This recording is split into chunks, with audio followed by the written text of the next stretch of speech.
Hello students, अभी हम लोग सर्कल का प्रॉब्लम डिस्कस कर रहे हैं। 2 डायमेंशनल कोऑर्डिनेट ज्योमेट्री में कोनिक सेक्शन के अंतर्गत मुझे सर्कल पढ़ना है और उस सर्कल का हम लोग प्रॉब्लम डिस्कस कर रहे हैं।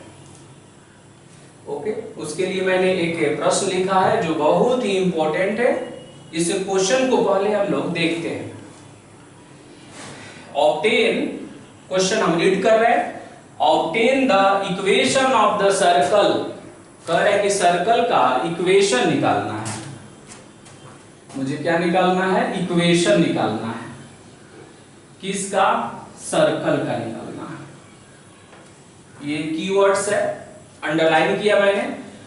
विच कट्स ऑर्थोगोनली, इस वर्ड से हम लोग ऑलरेडी फैमिलियर है, और वैसे भी अगर आप फैमिलियर नहीं है तो फिर हम लोग ब्रीफली इसको डिस्कस करते हैं। ईच ऑफ 3 सर्कल्स, और ये 3 सर्कल का इक्वेशन दिया हुआ है। x² + y² = 16, और दूसरा है x² + y² - 14x + 40 = 0, and x² + y² - 12y + 32 = 0। यानी मुझे वैसे सर्कल का इक्वेशन निकालना है जो इन तीनों सर्कलों को ऑर्थोगोनली कट करता है। क्या करता है? ऑर्थोगोनली कट करता है।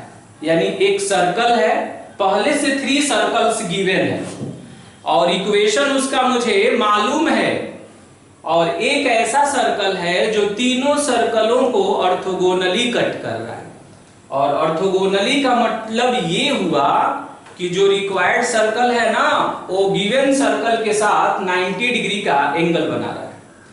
जब भी 2 सर्कल के बीच का एंगल 90 डिग्री होता है तो वैसे सर्कल को हम ऑर्थोगोनल सर्कल बोलते हैं। ओके, तो क्या सिचुएशन है? यहां पर 3 सर्कल्स है और 3 सर्कल का इक्वेशन दिया हुआ है। जैसे अगर हमने एज्यूम किया कि ये एक सर्कल है और इसका सेंटर हुआ, और ये भी एक सर्कल है, इसका सेंटर ये हुआ, और एक और हमने यहां सर्कल बनाया, इसका सेंटर ये हुआ। अब एक ऐसा सर्कल है जो तीनों सर्कलों को ऑर्थोगोनली कट कर रहा है, और ऐसा हमने एज्यूम कर लिया कि वो सर्कल ये है।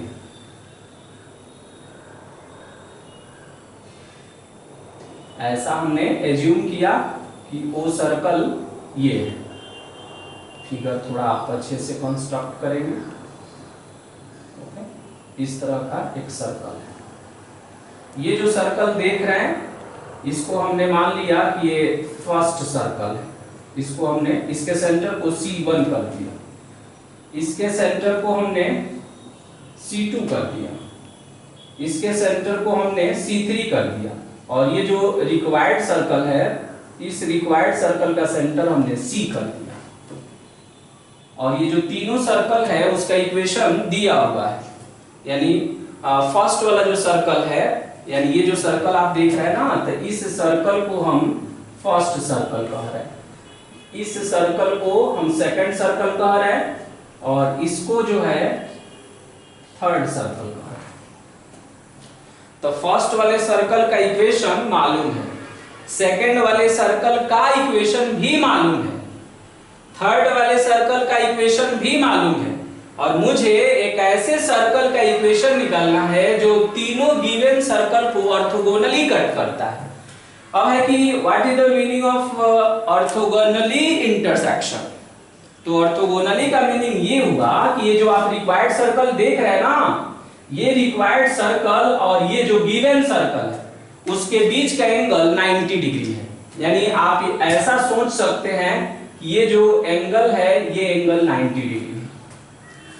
अब आप सोच रहे होंगे कि उस एंगल को कैसे मेजर किया जाता है, तो ये सही बात है, इस एंगल को हम मेजर नहीं कर सकते। आपके प्रीवियस लेक्चर वीडियो में आपने देखा होगा कि जब हमको 2 सर्कल के बीच का एंगल निकालना है तो उसको मेजर करने के लिए कोई इंस्ट्रूमेंट ज्योमेट्री में अवेलेबल नहीं है। तो हम क्या करते हैं ना कि ये जो पॉइंट ऑफ इंटरसेक्शन है, इस पॉइंट ऑफ इंटरसेक्शन पर हम टेंजेंट ड्रा करते हैं। क्योंकि ये इंटरसेक्शन फर्स्ट वाले के लिए भी है और यही इंटरसेक्शन सेकंड वाले के लिए भी है, और दोनों टेंजेंट के बीच का एंगल हम कैलकुलेट करते हैं। यानी angle between two curves is defined as the angle between their tangents. यानी दो कर्व के बीच का एंगल निकालने का मतलब ये होता है कि उस पॉइंट पर बनने वाले टेंजेंट के बीच का एंगल निकालना। और जब हम स्पर्श रेखा बनाएंगे तो ये लाइन होगा ना, और लाइन के बीच का एंगल हम मेजर कर सकते हैं। कुछ ऐसा ही सिचुएशन है यहाँ भी। ये सर्कल रिक्वायर्ड सर्कल, ये जो बड़ा वाला सर्कल है जो तीनों को कट कर रहा है उसको हम रिक्वायर्ड सर्कल कह रहे हैं, और ये जो आप देख रहे हैं ना C1, C2, C3 ये गिवन सर्कल है।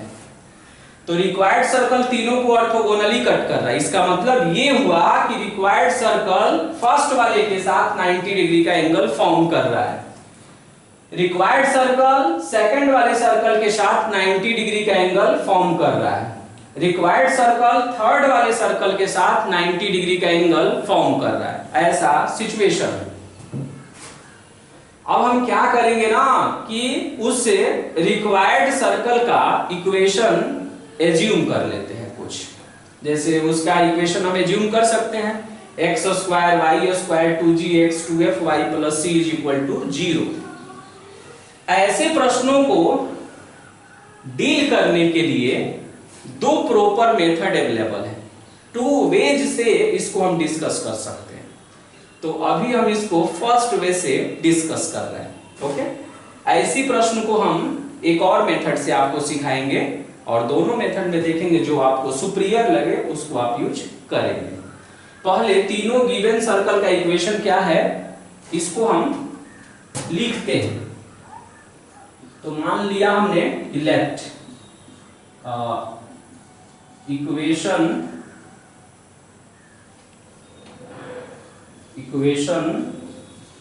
Of the circles. सर्कल का जो इक्वेशन है, फर्स्ट वाला जो इक्वेशन है उसको हमने ऐसे डिनोट कर दिया S1, और वो कितना है x स्क्वायर प्लस में y स्क्वायर माइनस में 16 इज इक्वल टू 0। दूसरा है S2, और ये है x स्क्वायर प्लस में y स्क्वायर माइनस में 14x प्लस में 40 और इज इक्वल टू 0। और तीसरा S3 हमने मान लिया, और वो इक्वेशन कितना है x स्क्वायर प्लस में y स्क्वायर माइनस में 12y और प्लस में 32 इज इक्वल टू 0। तीनों सर्कल का इक्वेशन हमने लिख दिया। अब हम क्या करते हैं कि 3 सर्कल्स है, और आपको मालूम है कि 2 सर्कल के लिए रेडिकल एक्सिस का इक्वेशन हम बना सकते हैं। तो क्या करते हैं कि फर्स्ट और सेकंड सर्कल के लिए रेडिकल एक्सिस का इक्वेशन बनाते हैं। रेडिकल एक्सिस तो समझते होंगे, मूविंग पॉइंट का लोकस होता है। ये मूविंग पॉइंट का क्या है लोकस है, जो इस स्टाइल में मूव करता है कि उस पॉइंट से जब दोनों पर टेंजेंट बनाएंगे तो उसका लेंथ इक्वल। ओके, ये बात ऑलरेडी हम लोग जानते हैं पहले से। अब हम क्या करेंगे कि फर्स्ट वाले सर्कल और सेकंड वाले सर्कल के लिए रेडिकल एक्सिस का इक्वेशन निकालेंगे। Equation of radical axis for first and second. Okay, तो अब हम क्या करते हैं, equation of radical axis for first and second, यानी फर्स्ट और सेकंड के लिए रेडिकल एक्सिस का इक्वेशन बनाते हैं। अब कहेंगे कि रेडिकल एक्सिस का इक्वेशन क्यों बना रहे, इससे क्या बेनिफिट है। ओके, तो हम लोग आगे देखेंगे। पहले फर्स्ट और सेकंड के लिए रेडिकल एक्सिस का इक्वेशन बनाते हैं। तो इसके लिए मैंने आपको सिखाया था एक शॉर्टकट आइडिया कि दोनों के इक्वेशन को सब्ट्रैक्ट कर दीजिएगा। ये बेस्ट तरीका है रेडिकल एक्सिस के इक्वेशन निकालने का। ओके, तो एक हम आपको S1, तो S1 कितना है x square plus y square minus में 16। S2 कितना है, जो भी है उसका साइन हम चेंज करेंगे। तो माइनस में एक्स स्क्वायर माइनस में वाई स्क्वायर और बोलिए प्लस में 14x और माइनस में 40 इज इक्वल टू 0। अब ना एक्स स्क्वायर से एक्स स्क्वायर को कैंसिल करेंगे, वाई स्क्वायर से वाई स्क्वायर को भी कैंसिल कर देंगे और संयोग ऐसा बना कि ये हो गया 14x इज इक्वल टू, ये दोनों को जब ऐड करेंगे तो ये माइनस में 56 आएगा, उसको आरएचएस में ट्रांसफर कर लेते हैं तो x का वैल्यू आ जाएगा 4। x का वैल्यू कितना हो जाएगा 4 हो जाएगा। ये हमेशा ऐसा नहीं होगा, ऐसा इक्वेशन का ऐसा नेचर है कि ये जो इक्वेशन है ना इसमें y आया ही नहीं। ऐसा हो सकता है कि ये लीनियर इक्वेशन इन 2 वेरिएबल में आए, यानी इसका equation ax plus by plus c is equal to 0 वाले फॉर्म में आवे, ऐसा हो सकता है। तो हमने क्या किया कि फर्स्ट और सेकंड के लिए रेडिकल एक्सिस का इक्वेशन निकाला। तो आप सोचेंगे कि सेकंड और थर्ड के लिए भी तो रेडिकल एक्सिस का इक्वेशन निकाला जा सकता है ना, तो ये सही है, उसके लिए भी निकाला जा सकता है, तो उसके लिए भी हम निकालेंगे equation of RA for radical axis. किसके लिए? फॉर सेकंड एंड थर्ड, मतलब सेकंड और थर्ड के लिए। तो सेकंड का जो इक्वेशन है उसको S2 से डिनोट किया गया, थर्ड वाले को S3 से, तब ये हो जाएगा S2 minus S3 is equal to 0। अब आप क्या करिए, S2 माइनस S3 करिए, तो इस बार भी x स्क्वायर वाई स्क्वायर कट जाएगा और देखेंगे ना कि ऐसे बनेगा ये माइनस में 14x प्लस में 12y और फिर वहां से सब्ट्रैक्ट करेंगे तो ये देखेंगे कि ये बन जाएगा माइनस में 8 इज इक्वल टू 0। अब यहां से कुछ कॉमन भी बना सकते हैं हम, बताइए कितना का कॉमन बना लिया जाए? आप बोलेंगे कि 2 का कॉमन बना लेते हैं 2 का कॉमन, -2 का भी कॉमन बना सकते हैं, तो ये 7x हो जाएगा माइनस में 6y और प्लस में 4 इज इक्वल टू 0। तो बताइए फाइनली क्या ऑब्टेन किया मैंने? फाइनली ऑब्टेन किया 7x माइनस में 6y is equal to -4। Okay, जब यहां से माइनस का कॉमन बनाए तो सभी का साइन हमने क्या कर दिया? चेंज कर दिया। अभी +4 को उधर लाकर -4। दूसरा रेडिकल एक्सिस का इक्वेशन यहां आ रहा। अब आप कहेंगे कि अब थर्ड वाले, अब इसके लिए भी तो हो सकता है equation of RA for first and third, क्योंकि जब भी रेडिकल एक्सिस का इक्वेशन निकलता है ना तो पेयर ऑफ सर्कल्स के लिए निकलता है, यानी 2 सर्कल के लिए रेडिकल एक्सिस का इक्वेशन निकलता है। तो यहाँ अगर 3 सर्कल है तो 3 संभावनाएं ना है, एक हो सकता है कि फर्स्ट और सेकंड का सिलेक्शन करें, एक हो सकता है सेकंड और थर्ड का सिलेक्शन करें, और एक हो सकता है फर्स्ट और थर्ड का सिलेक्शन करें, और तीनों के लिए हम रेडिकल एक्सिस का इक्वेशन निकालेंगे। तो ये हो जाएगा S1 minus S3 is equal to 0। अब S1 देख लीजिए, x स्क्वायर वाई स्क्वायर कटने वाला है और ये बनने वाला है प्लस में 12y, और पहले से यहां से है माइनस में 16 और ये बनेगा माइनस में 32।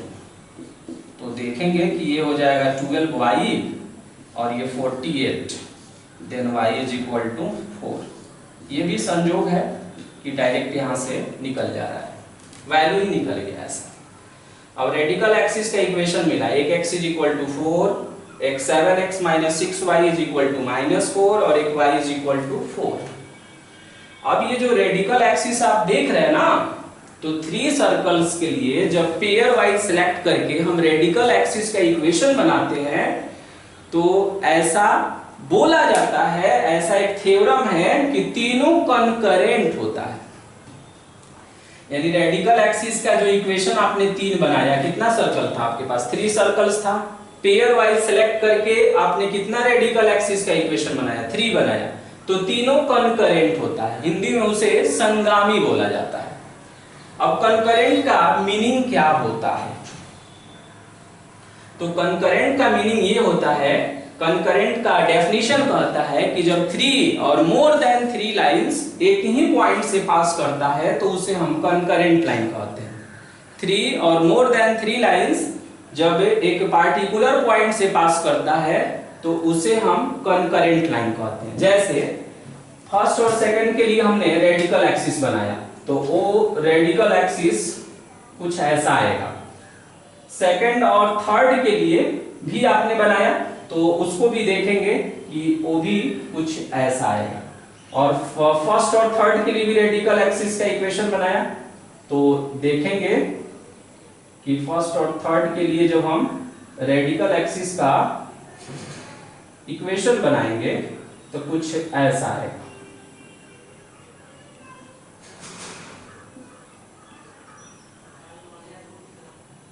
हो गया ऐसे हमने रेडिकल एक्सिस का इक्वेशन बना दिया। अब ये जो रेडिकल एक्सिस है ये मान लीजिए कि इसको हमने कह दिया कि ये पहला रेडिकल एक्सिस है, ये दूसरा रेडिकल एक्सिस है और ये तीसरा रेडिकल एक्सिस है। तो तीनों रेडिकल एक्सिस का इक्वेशन हमने निकाल दिया। इसको न्यूमरल में हमने क्या कह दिया, इसको 1 कह दिया, इसको हमने 2 कह दिया और इसको हमने क्या कह दिया 3 कह दिया। अब ये जो इंपॉर्टेंट बात बता रहे हैं आपको उसको आपको रिमार्क में याद रखना चाहिए कि radical axis for 3 circles are concurrent. Radical axis for 3 circles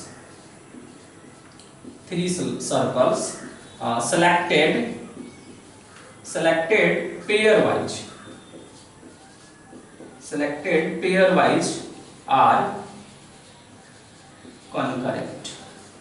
ये इस रिजल्ट जो है बहुत सारे कॉम्पिटिटिव एग्जाम में इससे क्वेश्चन पूछी गई है कि 3 सर्कल्स है तो उसके लिए जब हम रेडिकल एक्सिस का जब हम इक्वेशन निकालेंगे पेयर वाइज सेलेक्ट करके तो भी 3 आएगा और तीनों कंकरेंट होगा। कंकरेंट का मतलब ये हुआ कि तीनों एक ही पॉइंट से पास करेगा। ओके, तो हमको ये मालूम चल गया कि फर्स्ट, सेकंड और थर्ड जो है जो न्यूमरल में लिखे हैं वो संगामी है, मतलब कि वो एक पार्टिकुलर पॉइंट से पास कर रहा है। कहिएगा कि इस बात को बताने का और कोई लॉजिक है? आपने तो बोल दिया कि हाँ ये तीनों कंकरेंट होता है, तो हाँ इसको बताने का मेरे पास एक और लॉजिक है। एक और लॉजिक से हम इस बात को बता सकते हैं कि रेडिकल एक्सिस जो बनता है 3 सर्कल्स के लिए 3 वो कंकरेंट होता है। कैसे? तो देखिए कंकरेंट का मीनिंग ये होता है कि जब 3 इक्वेशन आपके पास रहे तो कोई भी 2 इक्वेशन को सॉल्व करिए। कोई भी 2 इक्वेशन को सॉल्व करके x और y का वैल्यू निकालिए और एक इक्वेशन जो छूट गया ना उसमें ले जाकर पुट कर दिए। अगर सेटिस्फाई हो गया तो तीनों कंकरेंट है। क्या बोला मैंने कि मेरे पास 1, 2 और 3 ये तीनों क्या है? रेडिकल एक्सिस का इक्वेशन है। इसमें से कोई 2 सॉल्व करिए। ओके, मान लीजिए कि हम पहला और तीसरा करते हैं। कहेंगे पहला तीसरा क्यों कर रहे हैं? क्योंकि ये ऑलरेडी सॉल्व है तो इसको सेलेक्ट करना ज्यादा इजी रहेगा। आप फर्स्ट सेकंड भी कर सकते हैं। ओके, एनीवे फर्स्ट और थर्ड को हमने सॉल्व किया तो सॉल्व किया तो क्या आया? x = 4 एंड y = also 4, यानी उससे पॉइंट क्या बना? 4, 4। इसमें लाकर पुट करिए। कौन छूट गया? ये छूट गया, इसमें पुट करिए तो 7 4 जा 28 और 6 4 जा कितना हो जाएगा? 24। तो 28 और 28 माइनस में 24 तो 4 के इक्वल होना चाहिए। एक्चुअल में यहाँ कहीं एरर है, एक बार हम लोग चेक कर लेते हैं। ये 4 आना चाहिए था। ओके, तो s2 - s3 है तो कट गया तो माइनस में 14x हो गया, प्लस में 12y हो गया। हाँ, और ये 40 ये प्लस में 8 आ रहा है। ओके, आप चेक करके देख लेंगे। तब ये माइनस में आएगा तब इधर प्लस में आएगा, यानी ये इस तरह से आ रहा है। अब देखिए x के जगह पर 4 और y के जगह पर 4 रखने पर वो सेटिस्फाई हो रहा है। सेटिस्फाई होना इस बात को बता रहा है कि न्यूमरल में जो 1 है, 2 है और 3 है तीनों कंकरेंट है। एक बार फिर से हम देखते हैं, कंकरेंट का कॉन्सेप्ट बार बार यूज होता है। ये 3 लाइन है और मुझे प्रूफ करना है कि कंकरेंट है, मतलब एक ही पॉइंट से पास कर रहा है, ऐसा मुझे प्रूफ करना है। तो इसका कॉन्सेप्ट क्या होता है कि कोई भी दो इक्वेशन को सॉल्व करिए, solve any two equation and find the value of x and y। कोई भी दो इक्वेशन को सॉल्व करिए और x और y का वैल्यू फाइंड करिए। करने के बाद जो इक्वेशन छूट जाएगा उसमें लाकर पुट कर दीजिए, क्योंकि ये पॉइंट जो देख रहे हैं तो पूछेंगे ये पॉइंट कहाँ है, तो आप बोलेंगे कि 1 पर लाई करता है, हम बोलेंगे 2 पर भी तो लाई करता है, हम बोलेंगे 3 पर भी तो लाई करता है ना। यानी ये पॉइंट जो है, this point lies on first as well as second as well as third. यानी ऐसा पॉइंट होता है जो फर्स्ट पर भी लाई करता है, सेकंड पर भी लाई करता है और थर्ड पर भी लाई करता है। तो ये कंकरेंट दिखाने का तरीका होता है। तो वैसे भी अगर मुझे ये रिजल्ट नहीं मालूम है तो भी हम फर्स्ट, सेकंड और थर्ड को देखकर पता कर सकते हैं कि कंकरेंट है। कैसे पता करते हैं? कोई भी दो इक्वेशन को सॉल्व करिए, जैसे फर्स्ट और थर्ड को हमने सॉल्व किया तो x का वैल्यू 4 और y का वैल्यू 4, जो इक्वेशन छूट गया उसमें लाकर उसको पुट कर दीजिए, और अगर LHS RHS इक्वल हो गया तो इससे प्रूफ होगा कि कंकरेंट है। ओके, तो इसका मतलब क्या होगा कि therefore 1, 2 and 3 are concurrent। ये तीनों क्या है? कंकरेंट है। तो जब तीनों कंकरेंट है तो क्या करेंगे कि इसके पॉइंट ऑफ इंटरसेक्शन का कोऑर्डिनेट निकालेंगे, यानी तीनों एक ही जगह मीट करता है तो पॉइंट ऑफ इंटरसेक्शन का कोऑर्डिनेट निकालेंगे, और उसके पॉइंट ऑफ इंटरसेक्शन को हमने क्या माना है? C, तो इसका कोऑर्डिनेट हो गया 4,4। कोई भी दो सॉल्व करेंगे तो x का वैल्यू 4 और y का वैल्यू भी 4 हो जाएगा। ओके, तो ये हो गया। अब देखेंगे कि इसमें अब एक और इंपॉर्टेंट बात होती है कि ये जो रेडिकल एक्सिस है ना, इसी रेडिकल एक्सिस का जो पॉइंट ऑफ इंटरसेक्शन होता है उससे ऑर्थोगोनल सर्कल का जो ऑर्थोगोनलिटी क्रिएट करता है तीनों सर्कल के साथ, उसके साथ जो है 90 डिग्री का एंगल बनाता है। मतलब कि ये जो ऑर्थोगोनलिटी क्रिएट करता है तीनों सर्कल के साथ, इसका सेंटर जो है वही होता है जो उसका पॉइंट ऑफ इंटरसेक्शन होता है।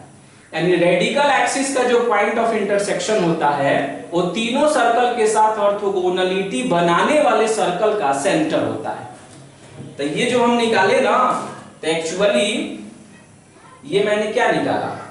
रेडिकल एक्सिस का पॉइंट ऑफ इंटरसेक्शन निकाला, और रेडिकल एक्सिस का पॉइंट ऑफ इंटरसेक्शन जो हमने निकाला वही जो है उसका सेंटर हो जाएगा।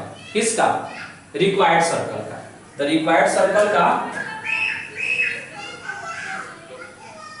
रिक्वायर्ड सर्कल का सेंटर हम जान गए। अब क्या करेंगे ना कि अब यहां से हम लोग टेंजेंट ड्रा करेंगे। तो टेंजेंट जब यहां से हम ड्रा करते हैं तो ये पॉइंट भी रेडिकल एक्सिस पर ही है, तब यहां से जब हम टेंजेंट बनाएंगे तो उसका लेंथ क्या होगा? इक्वल होगा।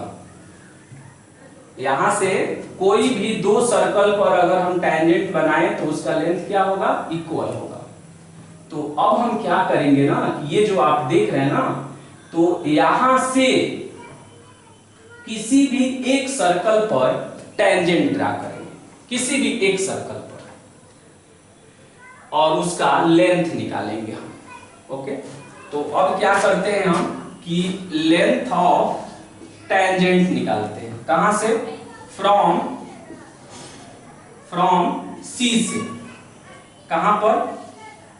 ऑन फर्स्ट सर्कल पर ही निकाल लेते हैं। तो उस टेंजेंट का लेंथ जब निकालेंगे तो क्या होता है फॉर्मूला?